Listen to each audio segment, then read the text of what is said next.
We will start now with what we left off at before. And we were at our end of our list of growth factors, cytokines, and let's get into the last general category called interferons. There's a whole bunch of them, go by a wide variety of names. Interferons have been around for a long time, and there are many, many being discovered probably as we speak. They're like cytokines, like all cytokines, polypeptides. They're made by lymphocytes and fibroblasts, and they activate macrophages to do all the things that macrophages have to do. They generally inhibit fibroblasts, but like the TNF compounds, they also regulate other cytokines. And interferons are extremely important in viral and other type of immunity as well. When we talk about these compounds working, if they happen to control the same cell that they're secreted from, that's called autocrine, isn't it? Most of the growth factors have a paracrine action, where they control cells that are in the neighborhood besides themselves without circulating through the blood. So most of our GFs are paracrine, and many, many cytokines are paracrine as well. Technically, if these are released in the blood and delivered far away or even back locally again, they would be called endocrine.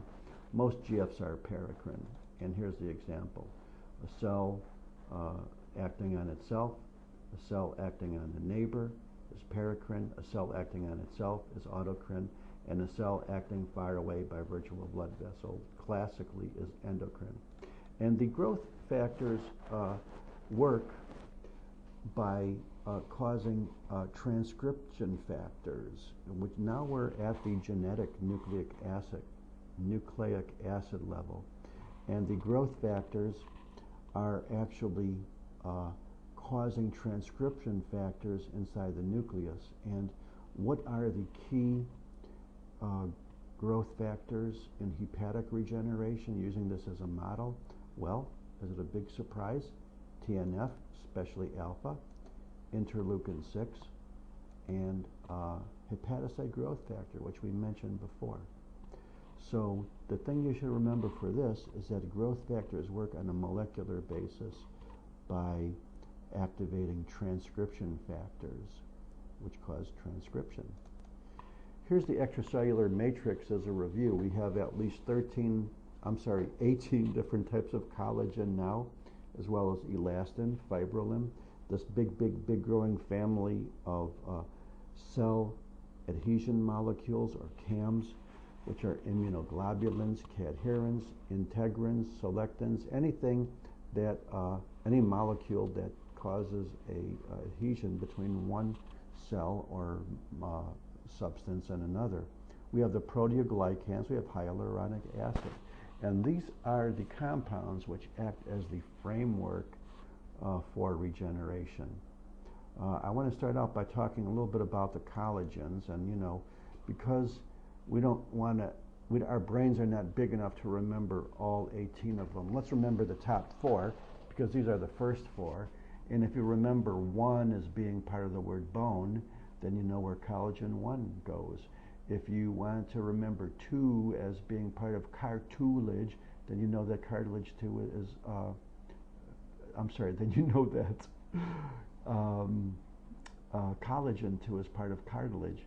If you want to think of reticulates, you could think that collagen 3 is the main component of reticular fibers, because it is. And if you want to think of collagen 4 as being the floor, you know that collagen 4 is the main constituent of the basement membrane.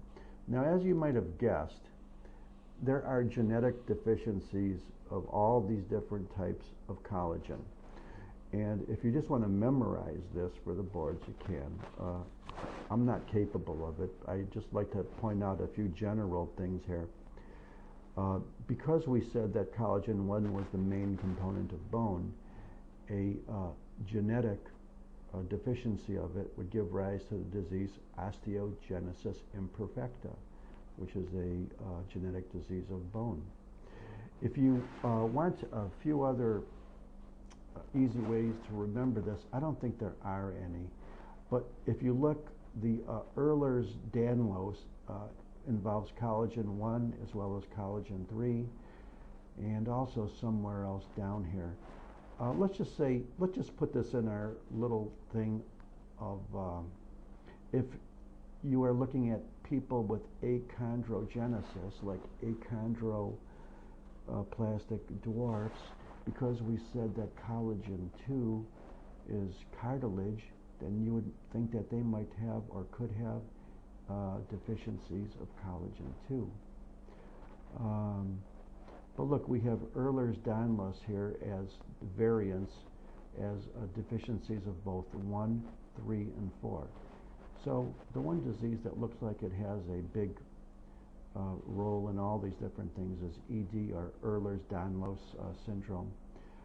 I don't want to say anything more about it, but I just have a feeling if you don't remember these all, somebody's going to throw in a little board question. You have to know that number 9 deficiency causes a syndrome called epiphyseal dysplasia, but let's keep it at that.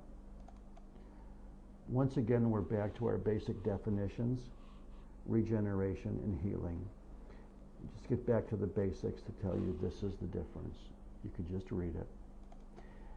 Healing follows inflammation, in which there is a proliferation and migration of connective tissue cells and ingrowth of new blood vessels called angiogenesis, or neovascularization, or organizing inflammation, or granulation tissue.